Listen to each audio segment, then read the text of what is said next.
Ni naiz deitzen naiz Simon Fuchs, Asut kolektibuko partaide bat, eta kasu hortan nor naizen baneki obraren zuzendaria. Historia hori sortu zen, gutxi gorabehera, ideologiko eskuaren gertakaria edo ondotik gertatu zen gertakaria. Ez bakarrik deskubritu zutenean, baizik ondotik zein mozkorraldi mota izan zen gure gizartean, euskal gizartean. Gure hizkuntzak eramaiten du berekin bere historioa, beti. Eta hor ikusten da, gure historioa aspaldikoa da, lurralde honi lotua da, eta gure lurraldea Nafarroaren puntatik Zuberoa eta Bizkaiaren beste puntaraino badoa. Eta aldi horrean aipatzen da zoriona, ze humorea ez, gure arbasok erraitea ezaztu zoriona. Eta baita ere sua, zeren esku hori etorritako gure gana, herri hori errea izan delako. Beraz, sua eta zoriona, ez dakit nola kombinatzen diren, baina gauza komplikatua da kolonizazioa eta zoriona kombinatzea ez da erresa. Igual badugu zerbait kontatzeko horrekin, pixkat induzketa bat egiteko gure baitan gure historioan, gure izaeran antzerkia hori da ere.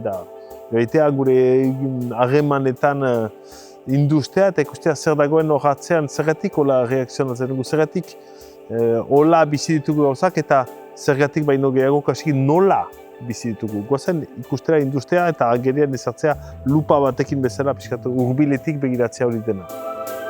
Garaiak aldatzeko eta eszenografia mugitu arazteko, erabiltzen ikusten duzen bezala, argia erabiltzen dugu espazioak sortzeko eta hipotesis horietan sartzeko egon gabe naturalista bat, krokis bat egiten dugula.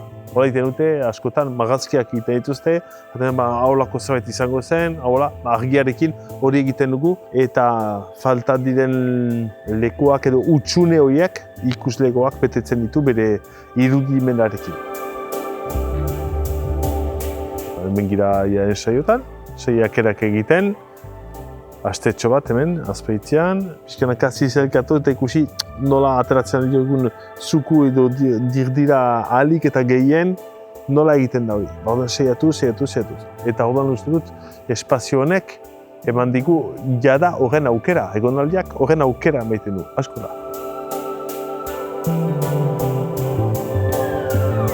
Beraz, hemen bereziki egingo dena da emanaldi eskolar bat, mediazio saio batekin, antolatua, pixkat lehenago eta ondotik ikusteko zer kontatzen duen, zeiten alden da hori.